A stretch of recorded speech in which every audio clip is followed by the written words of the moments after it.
Hi, everybody. Welcome to my homestead and welcome to my channel. My name is Jared, and today we're talking with Rabbi Gurfein again. Always good to have him on. Again, he's in Jerusalem and lived in Israel for quite a while, most of his life.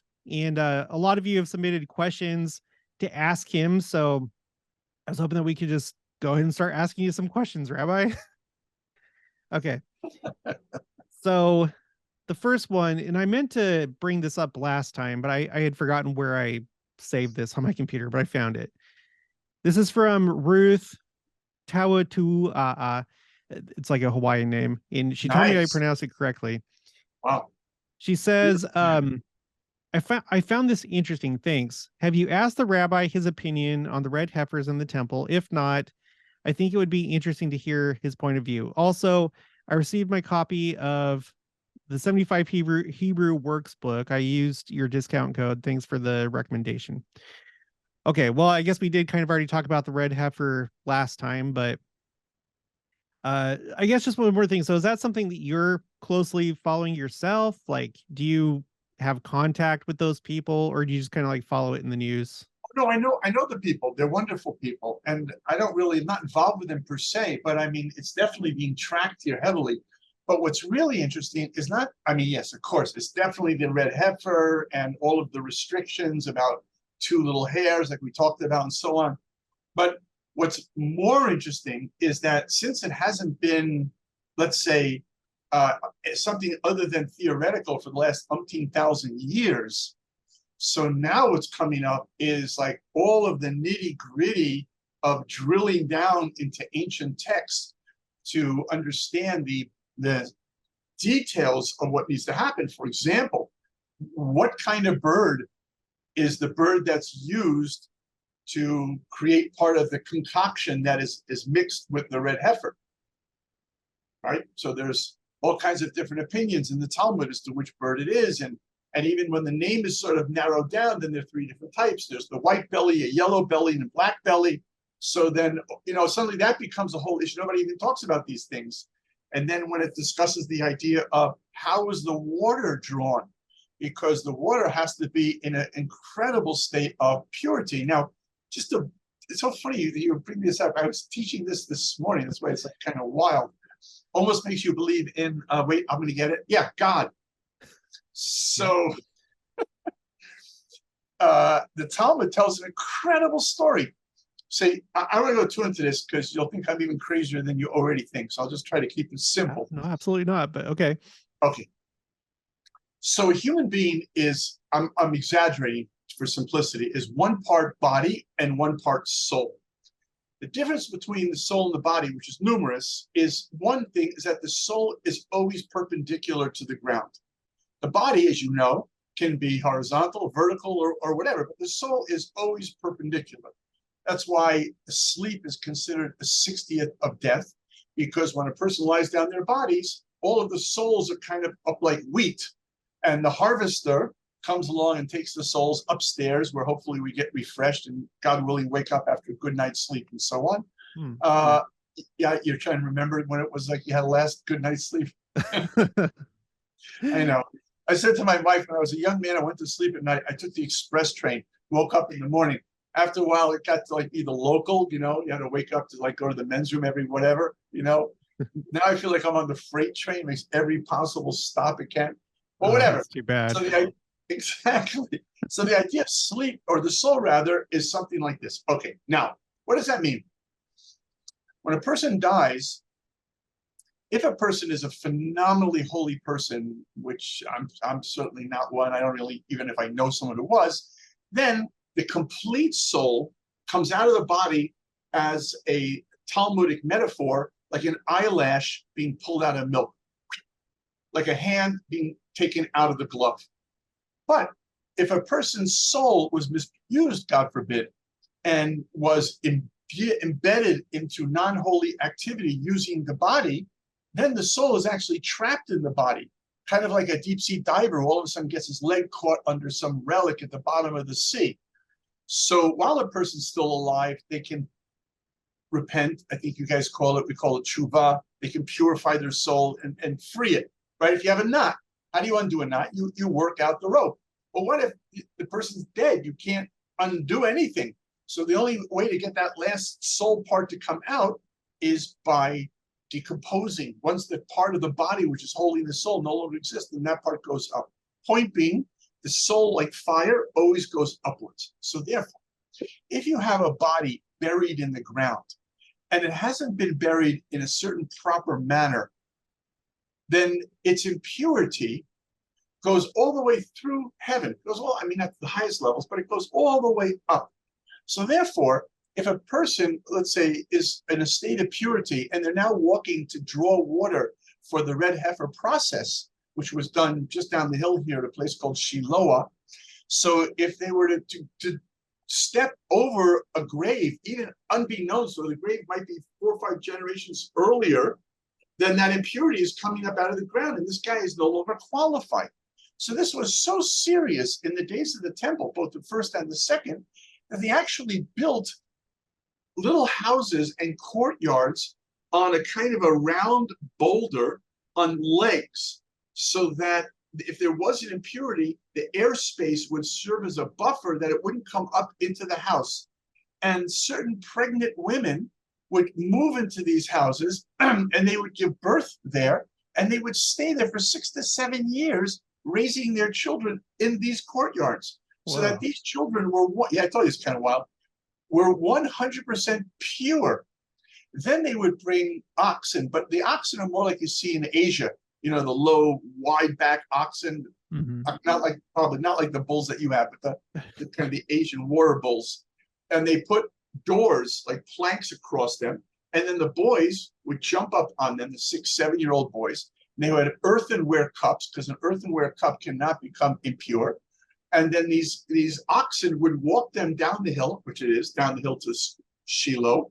And then they would be able to raise up the water, and they would be able to bring it back and give it to the priests. So that way we knew that the water was 100% pure, which is required for the mixture after the red heifer is being prepared.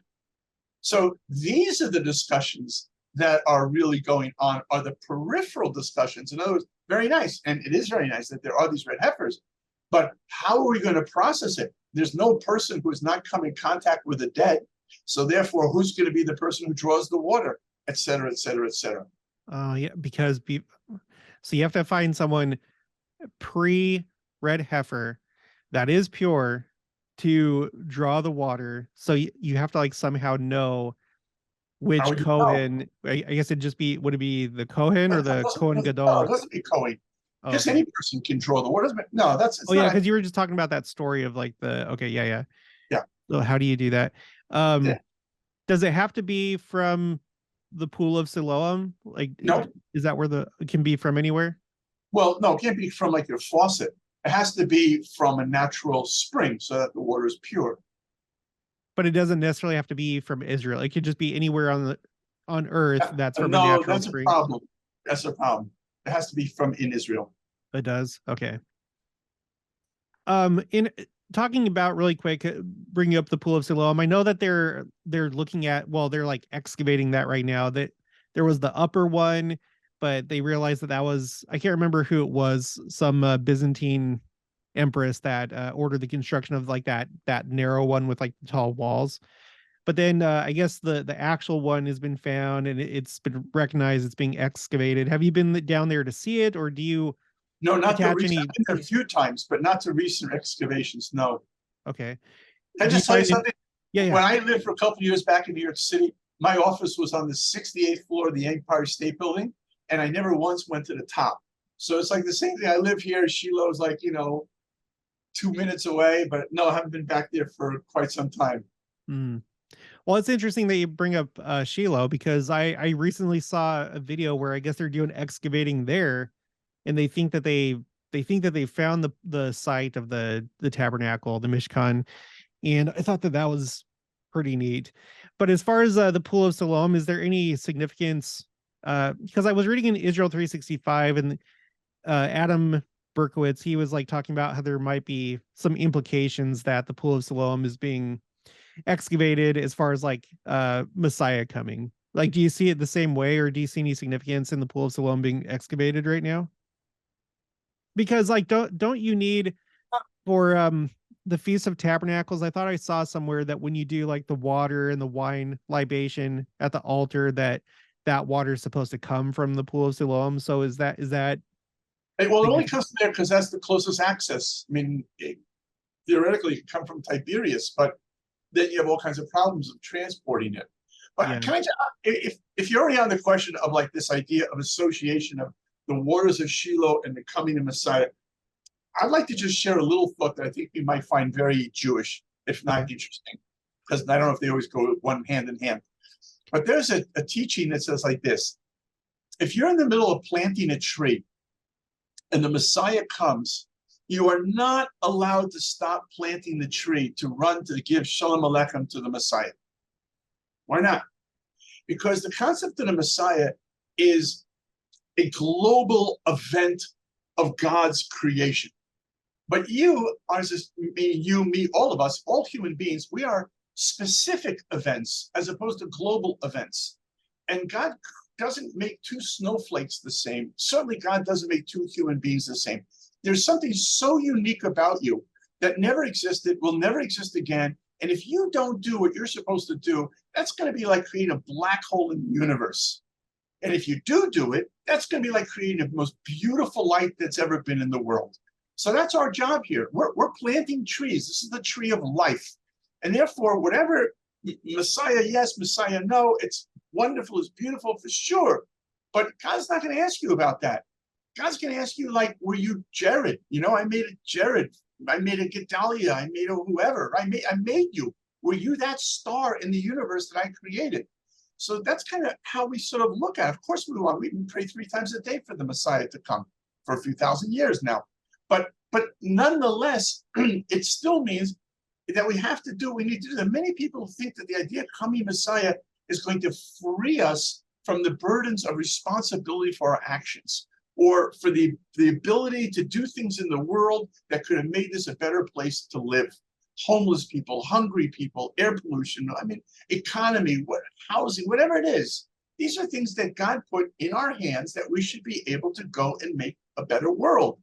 So and when Messiah comes along, it's actually could be a big bummer. I mean, obviously not. I'm just saying that to make the point. But the bummer's going to be that it's like, game over. You know, do you have a winning score up there on the board? So in terms of us, yeah, for sure you want Messiah to come, but you also, more than that, want to make sure you have your act together before he comes. Because once he comes, it's game over. Then everything is obvious. The reward of this world is to be desiring to come close to God in a world where nothing is obvious. Just the opposite. It's a world filled with charlatans and liars, and it's darkness. I mean, the Zohar calls us the world of lies. It doesn't call it the world of truth. It's not called the world of peace. It will be. So therefore, we have to be clever and use our intelligence to sift between fool's gold and real gold. And that itself will bring Mashiach, or Messiah, as you pronounce it. Another question about that, that just got me thinking. In Judaism, is there a concept of the world burning at that time, like with fire? Because I thought you brought that up like one time. Is there the idea that the world will be burned or something like that? Okay. I mean, it's sort of happening right now in a way. You know, my wife doesn't even use our gas burners, just puts the eggs outside for 2 seconds, they come back in roasted. But I'll say like this. I think this is a very important and fundamental teaching. So if you'll forgive me, I know I tend to ramble on a little bit, but I think you'll appreciate the Jewish take on prophecy. So the Jewish take on prophecy boils down to good prophecy and bad prophecy. Good prophecy is that God decrees at the new year, coming up in a few weeks, that there's going to be ample rain for the whole world to grow crops and to drink water. That's a good prophecy. Bad prophecy is, it's going to be years of drought and who knows what. Just obviously, I'm simplifying it. So when you go through all the books of prophets and you see all of the gloom and doom, and on the other hand, you see all of the wonderful, wonderful. What is the fundamental difference, spiritually, scientifically speaking? What's the fundamental difference? And that's as follows. Since once you come out of this world, you go into the higher 8 levels above this world, there's no evil in those worlds. There's no darkness in those worlds. I mean, the angels aren't ever going, is there God? It's not like that. It's all clear and it's all beautiful and it's very, very peaceful. It's only this lower world, which is the world of darkness, which is a world of opportunity. Okay, so therefore, everything which is good is coming directly from the higher worlds, and therefore it's rooted in reality. Anything that's bad is not coming from the higher worlds. It's coming from a complication of the darkness in the world that we are in. So therefore, when a prophet says such and such negative things will happen, what he's saying is that given where you are today, I don't mean you, I mean all of us, given where we are today, and you continue on that path, that's where it's going to lead to. But it doesn't have to go into the negative, because if a person is on that path and they suddenly repent or they wake up and they say, wow, this is really stupid. I don't think God had this in mind, the way I'm behaving, and we got our act together, then it's like when you turn a light on in a room, there's no more darkness. In other words, all the negative prophecies need not happen. And if they happen, it's only because we blew it. But the positive ones have to happen. Like third temple, resurrection of the dead, and so on and so on and so on. All those things have to happen because they're coming from a side of good, which is reality, as opposed to which is non-reality or illusion. So there are many things in scripture and in mystical writings as well about how the two possible scenarios can play out. By the way, speaking about coming Messiah, and in the book of Isaiah, see, I'm learning my English, and some of these other books like Jeremiah, you'll find that there are two basic references to the coming of the Messiah. One is on the wings of the eagle, and the other is on the donkey. You ever wonder what those two analogies or metaphors are teaching us? Well, not in the Jewish sense. I have my own ideas about that, but what would they be in Judaism? Okay, so our idea is as follows. There is a world of nature, and then there's the world of supernature, or the world of miraculous nature, if you want, right? So the word for donkey in Hebrew is called a chamor. Chamor is the same word as physical. Like if you want to say physical property, it's chamor. It's the same thing. Really? So it's like donkey proper, like that's like the way it sounds in Hebrew when you're speaking. Chomer is for physical, and chamor, don't forget there are no vowels in Hebrew. They're just those added, right? So chomer is physical. If you're in a construction site, chomer, where is the building blocks, right? Or chomer or a chamor is a donkey, because it's also like a work animal if you want. So it's like spelled the same, but the pronunciation is the only thing that would differentiate the two, like when you're like speaking it. Exactly. So therefore, the idea of the Messiah coming on a donkey means that if we did not supersede the laws of nature to go supernatural, and therefore, no matter what, at some point, Messiah will be here, and it's going through the law of natural. It's going the natural process of, let's call it, spiritual evolution of the arrival of Messiah. But again, we all have free will. If we opt for plan A instead of plan B, and we elevate ourselves with the potential that God gave us by giving us a godly spirit, then we can move at incredible speeds, like the speed of an eagle. And therefore, the idea of the Messiah rising, coming in the air, meaning it's a metaphor for above the laws of nature, can be like that. It can happen like that. It can happen in an incredibly wonderful, beautiful, phenomenal way, bypassing any negativity that otherwise in the natural course, i.e. consuming the world in fire, that might happen if we don't go on that path. That's our free will. By the way, just to tell you, when you said that the world burning, there was a cartoon, a magazine, American, called The New Yorker, and they had one of their themes used to have like with dead people. So you had these two nouveau dead people, and they were like early arrivals, and they're standing on a cloud with their little halos, and they're looking down at Earth, and you see Earth in every direction around Earth is another nuclear mushroom coming up. And one guy says to us, whoa, we got out of there in time. That's funny. That actually kind of rings a bell. I may have seen that before. Before I move on to other questions, I wanted to ask you something going back to the topic of the soul being upright, because I've seen many times, I don't know if I've seen actual people do it or if it was just like depictions of like just like pictures, but I've seen for example, Kohanim like laying down like face first, like toward I guess the Holy of Holies. I that's the only setting that I can think of. Is there any connection between them doing that and the soul being upright, or are they just doing that just out of complete like respect for God? I think it's the latter. Yeah. Okay. Let me, if you don't mind, let me go on to another Oh, question here. Okay, this is by the way, from, the woman who asked the last question, I hope she didn't have any family in the horrible situation in Maui. yeah, I don't know. She's a frequent commenter, and I don't think that I've seen her say anything. So I hope, yeah, I hope that Right. her and everybody else is okay too. I know the death toll is still climbing, and that the last I saw, they've only searched like about a quarter of the city. Yeah. By the way, you guys, today is the 15th that I'm recording this. I'm gonna post this a couple days later. So, but as of the 15th, and right now, a quarter of the city has been searched. So it's a horrible situation. Okay, the next question is from Osti Bost. Uh, and they say, question for Rabbi Gurfein.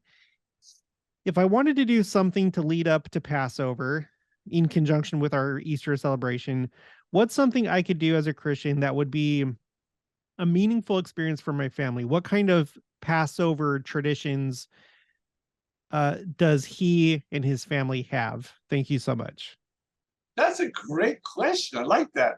I like down to I call it down to earth spirituality. That's the best. Well, what the kind that we do is the kind that's written in the Bible and the kind that's, I mean, it's been our family tradition for almost 3,800 years now. But, or what you might call oldie but golden. But in terms of his question, if he were to actually ask me that, which I guess he actually just asked me that, I'll tell you what just popped into my mind, which I think could be really cool on many levels, and I'll explain it. I think he should bake matzahs. Oh, that's the flatbread, the like the unleavened bread, right? That's right. I think he should learn about what matzah is. Very simple. It's bread and water. The process is not simple because you only have 18 minutes from the moment the water is poured into the flour. Now, during those 18 minutes, that means it has to be kneaded, it has to be pounded, it has to be, you normally get like a little roll, you want to cut it, and then you have to take those, you have to get a roller that has like, getting my English, like little, I don't know, thorns. It was, I forgot Yeah, what yeah, I know what you're talking about. Yeah. and you roll them, right, and you flatten them, and that puts little air holes in the raw dough, and then you've got to move that, and then you got to move it into an oven. But you can't use the oven if the oven hasn't been purified for Passover. So that means if a person were to bake it, let's say in their own oven, they would probably, well, today you have self-cleaning ovens. Those are pretty good. So if you put on a self-cleaning oven to whatever the maximum capability is without, God forbid, burning down your house, there's no mitzvah to burn down your house. So if you can do that, then once you clean out the oven, then that's ready. And then you could bake the matzahs. Now, I think that would be a lot of fun. I think it'd be fun because you can do it as a family event. You could do it with kids. You could bring a few families. I mean, what we do is we rent a school hall and set up tables and all kinds of things. And 30, 40 people, we all get together and we do it as like a huge collective. So it's a great community experience. And don't forget the word matzah is the same spelling as the word mitzvah. So you're like really directly involved in making a holy food. And then of course when you do something yourself, there's a much greater feeling. You bake brownies or a pie, it tastes better than you buy it at the best store. It always does, Yeah. because you put yourself into it. So if you bake these matzahs and then save them for Passover night, I think that would just be a very cool first step. And by the way, everybody, mitzvah, that's like the equivalent of like commandment, essentially. So like matzah, mitzvah, it's like almost the same. Um, and I know, isn't there another thing that you do in the lead up to Passover week where you rid the entire house of anything that has leaven? Because I thought I read somebody saying that what they would do is they would just kind of like eat up all that stuff and have like kind of like a family tradition of like eating those things before Passover as they're like getting rid of stuff. Yeah, yeah. Look, It's not a question of getting rid of it from your house. It's a question of getting rid of it from your possession. So that would even mean the car. That might be like your office. It doesn't just mean the house per se.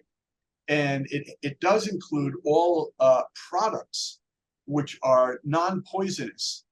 I say that, for example, because you have different types of alcohol. Besides, alcohol like drinking alcohol, you also have alcohol as rubbing alcohol and different types of alcohol and perfumes and things like this.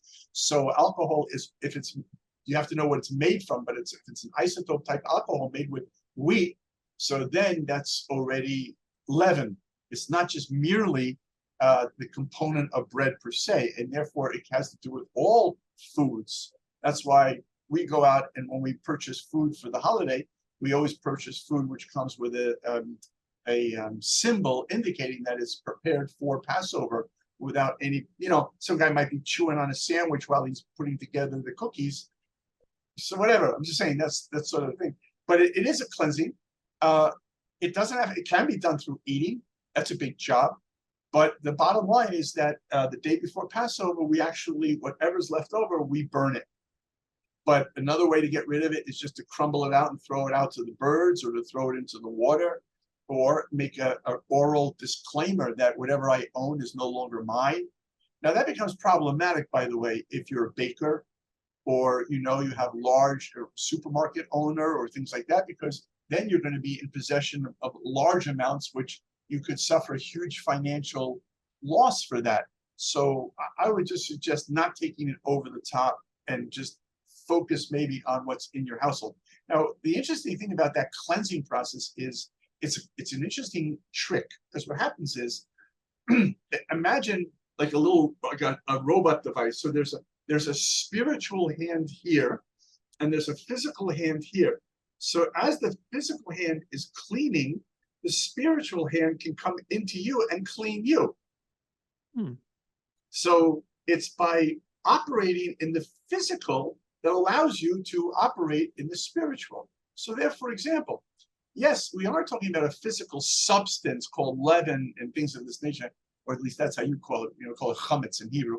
But there's something much deeper than that. For example, in the same way that you have to check your house, well, you would check your house, let's say if you're checking your kitchen is one way, but if you're checking the garage, it's a different way. If you're checking your bedroom, it's another way. So what does that really mean? It means, well, if you're going, that's why we wear these, we just unscrew them so it's easier to get in. But if you want to get inside yourself and clean inside, I remember somebody once said to me, yeah, you religious guys, you're like brainwashed. And I said, yeah, we are totally brainwashed. My brain was filthy. It's never been so well washed. But so when you want to get in there and clean it, what you got to do is you have to think about the beautiful gifts you have from God. For example, how do you use your eyes? Do you use your eyes when you look at somebody else with jealousy, God forbid? Or you're happy for their happiness? Do you look at like somebody, like with the anger, or do you look at them with a love? How do you use your mouth? How do you speak? Do you use four-letter words like work? Just kidding. Do you use, speech in a foul way, cutting way with cynicism, or do you build people up with your words? You see guys down and out, you go over, you speak love, and you raise that person. So that's what the real cleaning is, to go in and do it in the way of it, so that the way of the mouth checking is different than the way of the eyes or the way of the ears or all those other things. So that's really what it means, that the purification process is getting rid of all that ego, because that's what leaven is. Leaven is where the bread rises. That's the ego. And the opposite of that ego is humility, which is the flatbread of the matzah. Does that go along with, the Kohanim when they lay down? Is it like a sign also of humility? I know I'm kind of like stuck on that concept. That's good to be stuck. Let's go. It's a good place to be stuck. Much better than sports records. Yeah. So absolutely, for sure it is. Of course, it's about being humble. With matzah, now I don't know if you only do this during the Passover seder.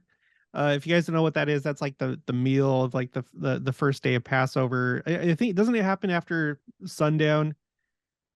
Yes, Jewish days always begin with the 3 stars. What was that?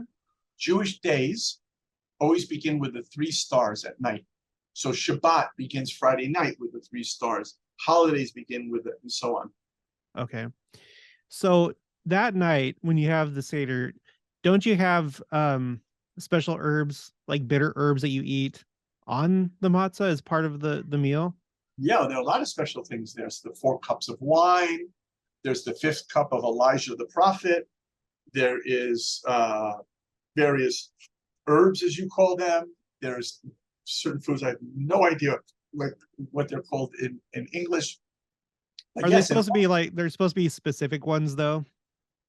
Well, like the herbs. Well, the most preferred herb is romaine lettuce. Okay. But there are people who use all sorts of things. Some people take and cut raw radish. Radish? Gross. Radish? Yeah, what the really hot is radish, right? Yeah. Okay, yeah. Good luck with that. But then you talk about burning, you'll definitely experience. Yeah. Get a little smoke coming out of the ears. Eat wasabi, just by itself. So there's a little bit of like leeway, kind of like you can kind of choose, but there is a preferred I already forgot it. Yeah, romaine lettuce. The key thing is that it should be a bitter as opposed to a sweet herb. That's all. Okay. And all of these things, there's cinnamon, there's all kinds of things that are used in each eggs, hard-boiled eggs served in salt water. But all of these various things, they all are reminders of the coming out of Egypt experience. Mm-hmm. Right.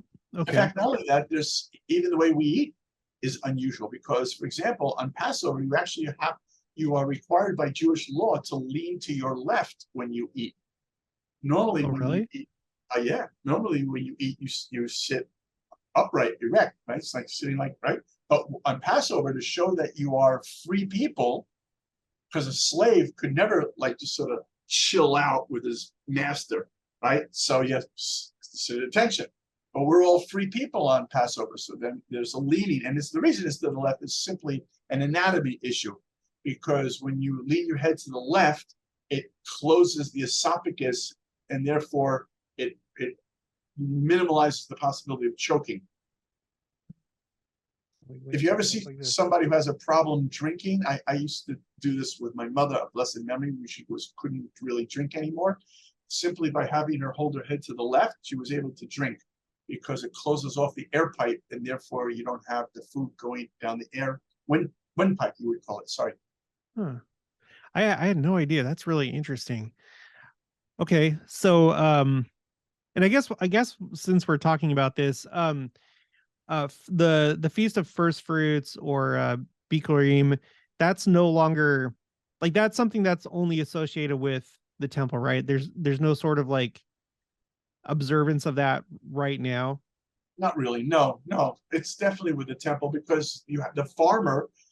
Okay. So what happens is if you take Jerusalem, the sages made a certain circumference around the city of Jerusalem. In other words, they would determine if you are inside that circumference, then you would have to take your first fruits to Jerusalem. But if you lived way outside that circumference, then instead of forcing you to do this, moving all this huge amounts of food, they would allow you to sell the food from, say you're in Haifa or wherever, and then the money, you would have to take the money that you got from the sale, you would then come with your family to Jerusalem, and then you would buy the food in Jerusalem. But the process of the first fruits definitely was going up to the temple itself, and even in the Bible, you'll see there's a whole text that you have to say when the priest takes the food from the owner of the first fruits and so on, about the whole story of coming out of Egypt and God bringing us to this land. I like to do that because I'm not in New York. Yeah, and I've seen that before. I think I saw some kind of reenactment of giving the I don't know if it was necessarily first fruits, but it was some kind of bringing a food offering to a priest and doing back and forth and then side to side. I can't remember the order. Oh, yeah. No, that's it. It's that something. Process is the first fruits. Oh, okay. So That's interesting to know because I always wondered about like, yeah, what if you live far away? That was actually a question in my mind. Like, how far would that circle be? Like, how many miles would you say, I don't know, but or kilometers? if you want to go on, and that's okay. I'm still into miles. If you want to go into Google Maps afterwards, just go from Jerusalem to the city of Lod. Okay, and And that's basically that's the the western border. But then from there, you can just make a circle. um. Okay, a question about okay. So whenever the third temple comes, um, I don't know if it has to do specifically with the temple, but aren't there certain holy days where all Jews are required to come to Jerusalem, or is there still that kind of exception? Like, for example, is the Feast of Tabernacles, is that one of them where everyone should come to Jerusalem? I'm only laughing because I remember the first time I heard that term. There were some Christians next to my apartment outside when I used to live in the old city, and they said they're here for the Feast of Tabernacles. So, do you put salt on them? I mean, like, what does a tabernacle taste like? Okay, sorry, Sukkot. I meant Sukkot. No, I'm just imagining people like munching down tabernacles. Anyhow, so yeah, they're 3 times a year, and they are, as you said, Sukkot, Passover, and Shavuot. Mm-hmm. It's in the Bible. Actually, we just read it last Shabbat. So, but is that only associated when the temple is constructed, or is that something that has been Well, that's a required good this question. entire time? So let's put it like this: there are gazillions of people who come to Jerusalem during those times.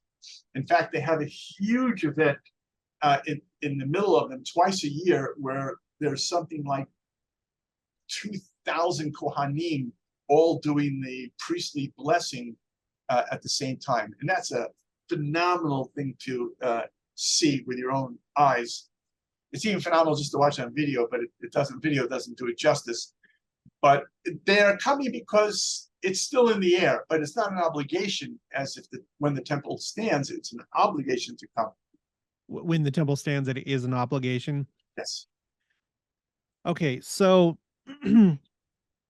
whenever the temple comes and it's required to come to Jerusalem, that would probably be a problem for anyone living outside of the country, right? I know that the Messiah, he's supposed to perform the ingathering, or that's one of his missions. Would that be part of the purpose? Is because okay, Messiah's here, temple's here, in order to comply with these requirements, everyone should be in Israel. Am I kind of right or wrong with that? I don't know. That's an interesting question. This all, don't forget, it's not like coming Mashiach, the Messiah, it's not like flipping on a light switch. It's like a dimmer. It goes in stages. So there's early Mashiach, Messiah periods of time where everything is basically normal. I mean, normal as we know it, at least. And then you can like jump to like 500 years later, Mashiach days, and people are coming out of their graves, and people now have wings and they can go to other planets and etc. kind of days. So there's a lot there. There's always a question of where on the spectrum is one talking about? But I would imagine, when the temple is here, if a Jew is obligated to come to Jerusalem 3 times a year, it would be a lot easier to do it living in Israel. On the other hand, with airplanes, it can be from San Francisco to Jerusalem, and who knows? And maybe I just saw a video of this that just came out yesterday. Do you know that in Israel now they are actually 3D printing food? They can create 1 ton of steaks a day. All right. Well, we have a world where food is a serious commodity and a lot of dangers, and there's a lot of air pollution in our world from cows, as you know, and so on. I don't know if you ever saw. Here, look. You know what this is? By the way, it's funny. I was about to mention that. So I mean that's Finland, isn't it? That's right. That's Or that's Finland. Finnish, or is it Finland? Yeah, it's Finland. It's Finnish for Finland because Finland is a Swedish word. Suomi is a Finnish word. So okay. I was about to mention because there are even farmers or herdsmen in Finland that now put these huge bags on the back of their cows to capture the gas. She couldn't go out into the, okay. So I'm just saying there's a lot of stuff that could be done. So if we can already do that, maybe teleporting might become more of reality. That would be, well, man, that would be that would definitely be a paradigm change as far as like humanity Sure. goes. Do you know a magazine called Wired by any chance? Yeah. Oh, good. I'm a big fan of Wired. So Wired now has just started a new thing called 6-word sci-fi. They give you an idea. You can only write 6 words, and each month, whoever wins, they do an illustration, and it's in the new edition. So this month's competition was, in 6 words, write a sci-fi story of teleporting gone really bad. So I submitted one, and when I wrote in 6 words, I used Morse code. And then I put under a translation, can't talk, mouth didn't come through. That's funny. So yeah, teleporting will have its ups and downs. Well, that's going to be, yeah, it'll be interesting to see whatever happens and how that takes place. Cause I know if, like, for example, you know, I guess the closest thing in reality that we have to that is like the Hajj to Mecca if you're a Muslim. And, you know, I know that even that's kind of hard. I think that was actually in the news, like something between Israel and Saudi Arabia wanting to open up flights for Israeli Arabs, I guess, to go directly to Saudi Arabia. But I guess we'll just have to wait and see. Before we finish up, because there's only a little bit left, if you don't mind, let me do one more question from somebody here.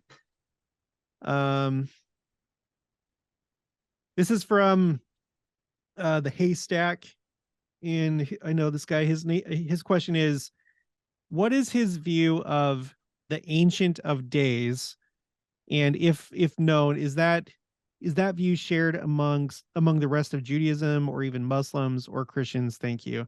And in case you're not familiar with like the English for that you know, Ancient of Days, it's in Daniel chapter 7. I'll just read what the King James version says in case you don't know. It says, I saw in the night visions, and behold, one like the Son of Man came with the clouds of heaven and came to the Ancient of Days, and they were brought near before him. Are you familiar with that, or what that's referring to?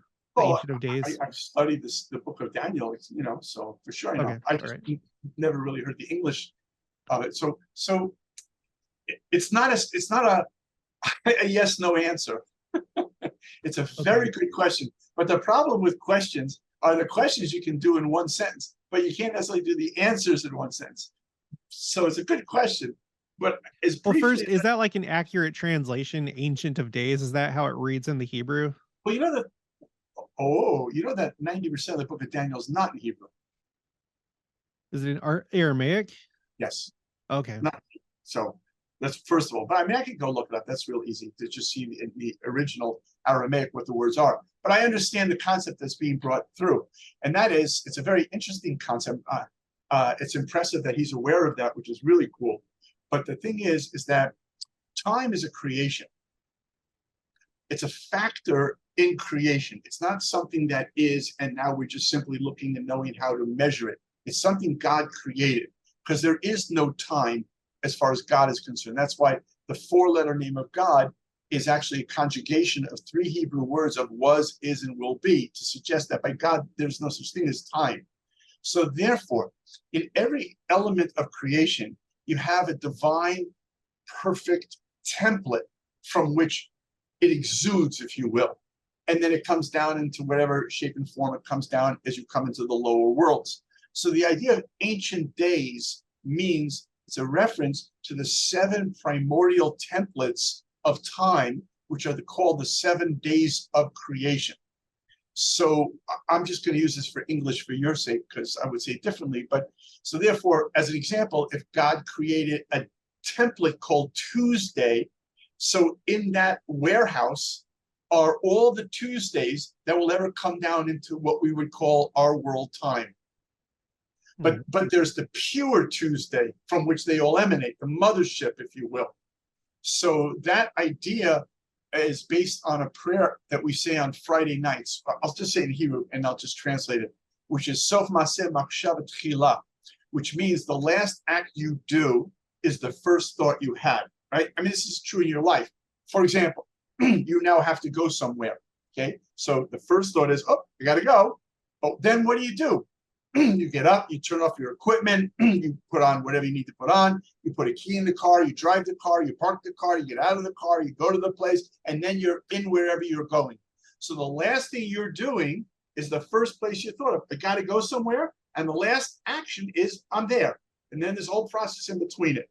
So all of creation begins with this pure thought of God, of what the pristine reality of what all of this will evolve into, days of Messiah and so on.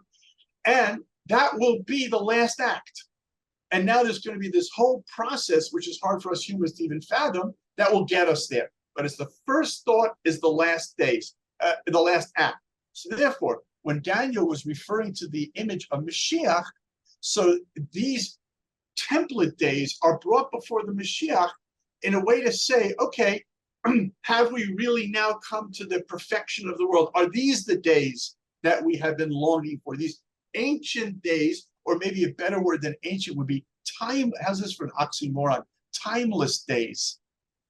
And therefore, these timeless days, have they now come to their fruition? And only the Messiah will be able to have the vision to acknowledge the yes or no. Okay. So basically, in Judaism, what it would be, it'd be like, I saw in the night visions, and behold, the Messiah came in the clouds of heaven and came to, well, in my own understanding, basically like the original plan, the original emanation of everything, and they were brought near before him, and there was given him dominion and glory and king. So basically referring to the Messianic age, Yes, right, and the completion of that time cycle, if you will. Okay. Very good. Should probably wrap it up right about here. You guys didn't hear, but I was telling him that I have a chiropractor appointment because my back's messed up. So I have to. Yeah, I was being nice. I didn't say where you were going. I don't mind. I've talked about my back a few times on the channel, so everyone knows. But it was like getting to the point where, like, when I lay down in bed, like my legs and stuff were tingly. So, but like when I go to the chiropractor, I guess it all gets straightened out and then it's okay. God willing. But anyway, thank you once again for your time. Oh, and everybody, please put your questions in the comments of this video. And also the day before that I talked to him, I'll put something on in the community portion of my website so you can submit questions, and then I'll ask him those questions. So by the way, I wanted to say this was not a political statement, the color of your shirt or mine. It just happened that way. That's funny. Oh, another thing, you guys, before we started recording, he was talking about like that there were some roosters outside of his, because like you live in a condo, right? Yeah. But just like right across. Here's a little, really, I'm looking at it, is a farm with chickens and roosters, and we hear them all the time. Wow. I love that. Yeah. All right. Well, that's going to be it for this one. So if you haven't already, please make sure to subscribe, like this video if you liked it, leave your thoughts and opinions down in the comments below, and questions, and I'll talk to you guys later.